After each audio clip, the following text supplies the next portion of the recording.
Hello everyone, welcome back to the channel. So इस video में हम 22 दिसंबर यानी आज के करंट अफेयर्स देखने वाले हैं। स्टार्ट करते हैं। पहला क्वेश्चन है, when is national mathematics day celebrated every year. तो ये दिन हर साल 22 दिसंबर के दिन सेलिब्रेट किया जाता है नेशनल मैथमेटिक्स डे के रूप में। इस दिन श्रीनिवास रामानुजन की बर्थ एनिवर्सरी होती है। मैथमेटिशियन थे वो। 22 दिसंबर के दिन ही उनका जन्म हुआ था एक तमिल फैमिली में। ठीक है, तो उन्हीं के बर्थ एनिवर्सरी के दिन हम ये बनाते हैं ये दिन को। और इंटरनेशनल डे ऑफ मैथमेटिक्स होता है 14 मार्च को। यहाँ पर जयंती देख लेते हैं इंपॉर्टेंट। 12 जनवरी होता है national youth day, Swami Vivekananda जयंती होती है। 23 जनवरी पराक्रम दिवस के रूप में मनाते हैं सुभाष चंद्र बोस की बर्थ एनिवर्सरी के दिन। 15 सितंबर को सर एम विश्वेश्वरैया की जयंती होती है, नेशनल इंजीनियर डे इस दिन मनाते हैं। फिर 2 अक्टूबर तो पता ही है international non violence day, Gandhi जयंती।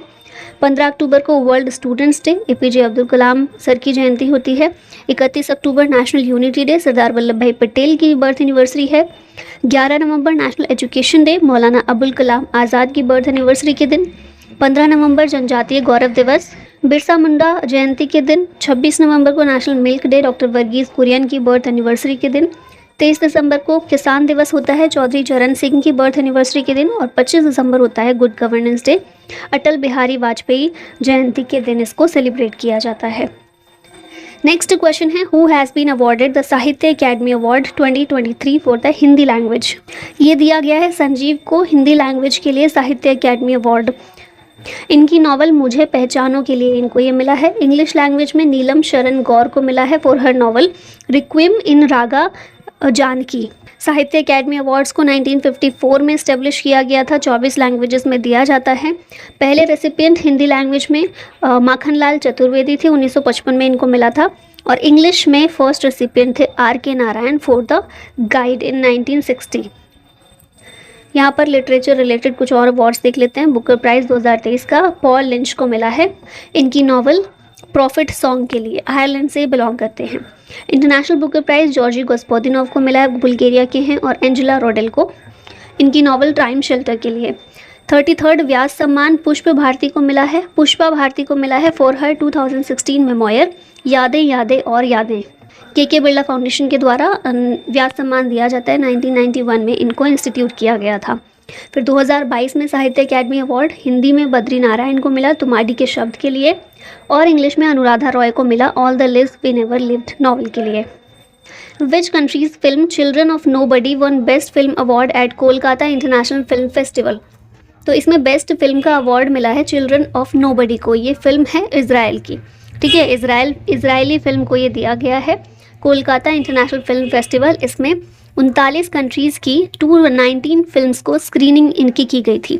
इजरायली फिल्म को बेस्ट फिल्म अवार्ड दिया गया है in under international competition in innovation moving images में। बेस्ट डायरेक्टर का अवार्ड इसमें कार्लोस डेनियल मालावे को मिला है। और अंजन दत्ता की चलचित्रों इकोन इसको स्पेशल जूरी अवार्ड दिया गया है। यहाँ पर फिल्म अवार्ड्स देख लेते हैं थोड़े से। 69th नेशनल फिल्म अवार्ड्स में best actor Allu Arjun, best actor Kriti Sanon और Alia Bhatt, best feature film Rocketry और बेस्ट हिंदी फिल्म सरदार उधम। फिर Dada Saheb Phalke international film festival awards में best film the Kashmir files, best actor Ranbir Kapoor और बेस्ट एक्ट्रेस आलिया भट्ट। और 53rd दादा साहब फाल्के अवार्ड दिया गया है वहीदा रहमान को। नेक्स्ट क्वेश्चन है, which Indian startup is chosen among top 3 Indian startup at artificial intelligence summit. इस समिट में टॉप 3 इंडियन स्टार्टअप्स में से एक इंडियन स्टार्टअप को चूज़ किया गया है, जेन रोबोटिक्स। ऑप्शन ए करेक्ट है इसमें। केरला बेस्ड स्टार्टअप है और सोशल चेंज के लिए इसने जो टेक्नोलॉजी विकसित की है उन सभी को देखते हुए इसको चुना गया है at the global partnership on artificial intelligence summit 2023। और इस समिट को ऑर्गेनाइज किया गया है by ministry of electronics and information technology. Which city ranked first in India in food adulteration cases. इसमें रैंक 1 पर रहा है हैदराबाद। एडल्ट्रेशन क्या होता है, जो मिलावट होती है ना, खाने वाली चीज़ों में जो मिलावट की जाती है, इसमें रैंक 1 आई है हैदराबाद की। Hyderabad came first in India in food adulteration cases. NCRB की रिपोर्ट में ये बताया गया है 246 आउट ऑफ 291 रिपोर्टेड इन 2022। 2022 में इतने केसेस वहाँ पर देखने को मिले एडल्ट्रेशन केसेस। नंबर 1 पर है हैदराबाद। फर्स्ट इन इंडिया देख लेते हैं यहाँ पर। इंडिया का फर्स्ट विलेज एटलस गोवा, पहला drone common testing centre Tamil Nadu, पहला night street racing circuit Chennai, पहला वैदिक थीम्ड पार्क नोएडा, पहला सोलर मिशन आदित्य L1, पहला वाटर मेट्रो कोच्चि केरला, पहला कंस्ट्रक्शन इनोवेशन हब केरला, पहला Atal incubation centre in fisheries Kerala, पहला moto GP racing event greater Noida, पहला women kabaddi league Dubai UAE, पहला under sea twins tunnel Mumbai, पहला under water metro Hooghly river Kolkata और पहला international multi modal logistics park Assam में। India achieved how many targets of nationally determined contribution. तो India के द्वारा 2 target पूरे कर लिए गए हैं NDC के। NDC nationally determined contribution, UNFCCC है ना, UNFCCC, United Nations framework convention on climate change, और इसके अलावा पेरिस एग्रीमेंट। इन दोनों में जो जो चीज़ें बोली गई हैं ना कि सारी कंट्रीज़ मिलकर इन चीज़ों पर काम करेंगे, क्लाइमेट चेंज ना हो पाए, इसलिए ये प्रयास करेंगे। तो वो तो हैं कुछ जो सारी कंट्री के सामूहिक रूप से हैं कुछ, लेकिन कुछ चीज़ें ऐसी बोली गई हैं कि कंट्री खुद डिसाइड करे कि वो कितना कितना कम करेगा। जैसे मान लीजिए कार्बन एमिशन है, तो UNFCCC और पेरिस एग्रीमेंट इनके क्या लक्ष्य हैं कि कार्बन एमिशन जो है उसको कम करना है, लेकिन कब तक कितना कोई कंट्री कम करने की कोशिश करेगी वो खुद डिसाइड करें, है ना। नेशनली डिटरमाइंड कंट्रीब्यूशन अपने बताएं। तो सभी कंट्रीज़ अपनी अपनी घोषणा करती हैं कि 2025 तक, 2030 तक, 35 तक, 45 तक हम ये चीज़ें करेंगे। भारत ने भी ऐसे कई सारे नेशनली डिटरमाइंड कंट्रीब्यूशन को डिक्लेयर किया हुआ है कि हमारे टारगेट्स क्या रहने वाले हैं। तो उनमें से 2 टारगेट्स ऐसे हैं जो भारत कंप्लीट कर चुका है।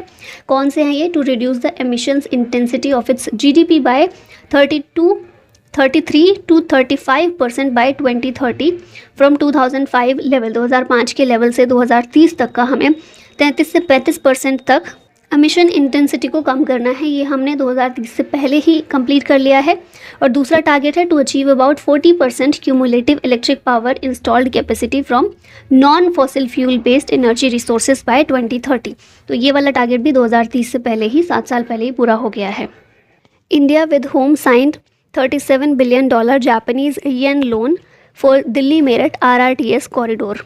तो इंडियन गवर्नमेंट ने ADB के साथ ये जो एग्रीमेंट है इसको साइन किया है, जिसके ज़रिए 82 किलोमीटर का कॉरिडोर ये डेवलप किया जाएगा।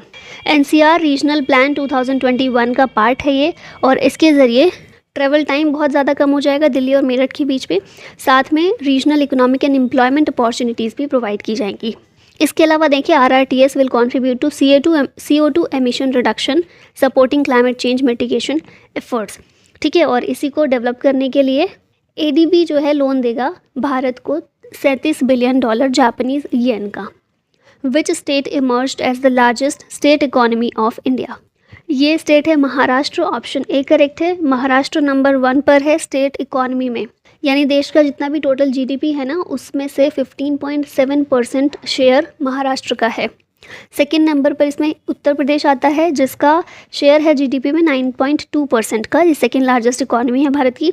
फिर तमिलनाडु 3rd पोजीशन पर है with 9.1% of India's GDP share.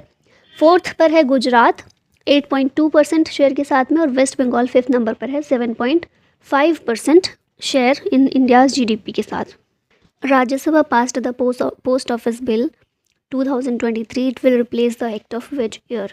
1898 का पोस्ट ऑफिस बिल था, जिसको अब रिप्लेस कर देगा ये वाला। राज्यसभा के द्वारा भी इसको पास कर दिया गया है, और जब ये एक्ट बन जाएगा तो 1898 के बिल को ये रिप्लेस करने का काम करेगा। ठीक है, और पोस्टल डिपार्टमेंट का काम क्या होता है? एक, मैसेंजर सर्विस प्रोवाइड करना, दूसरा बैंकिंग फैसिलिटीज़ प्रोवाइड करना। तो इन दोनों ही काम को ये इफ़ेक्टिव फंक्शनिंग इनकी हो सके, इसलिए इस बिल को लाया जा रहा है। ठीक है, अब राज्यसभा की हम बात कर लेते हैं। तो 3 अप्रैल 1952 को ये कॉन्स्टिट्यूट किया गया था, और पहला सेशन राज्यसभा का हुआ था 13 मई 1952 में। राज्यसभा कभी भी फुल्ली डिसॉल्व नहीं होती है, बल्कि क्या होता है कि 1/3 मेंबर्स हर 2 साल में चेंज होते रहते हैं। हर 2 साल में उनका इलेक्शन होता है, बदले जाते हैं।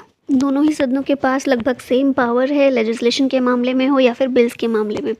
लेकिन जो मनी बिल होता है उसमें राज्यसभा के पास कोई पावर नहीं है, उसमें सारी पावर लोकसभा के पास ही है। ठीक है, फिर इसके अलावा हम देखें सारे मेंबर्स राज्यसभा में इलेक्टेड नहीं होते, बल्कि 12 मेंबर्स ऐसे हैं जिनको प्रेसिडेंट के द्वारा नॉमिनेट किया जाता है इन वेरियस फील्ड्स। और ये फील्ड्स कौन सी हैं? लिटरेचर, आर्ट, साइंस और सोशल वर्क। फिर वाइस प्रेसिडेंट जो हैं वो राज्यसभा के एक्स ऑफिशियो चेयरपर्सन होते हैं और टेन्योर होता है राज्यसभा का 6 साल, मतलब मेंबर्स का जो है 6 साल होता है tenure. Which state ranked first in agree marketing reforms, ये स्टेट है Andhra Pradesh. Agree marketing reforms में नंबर 1 पर आया है नीति आयोग के द्वारा। इस रिफॉर्म इंडेक्स को जारी किया जाता है। आंध्र प्रदेश टॉप पर है विद स्कोर ऑफ 94 और यूपी सेकेंड नंबर पर इसमें आया है। नीति आयोग ने इस इंडेक्स को 2016 में लॉन्च किया था to rank states and UTs based on the implementation of provisions proposed under the model APMC act.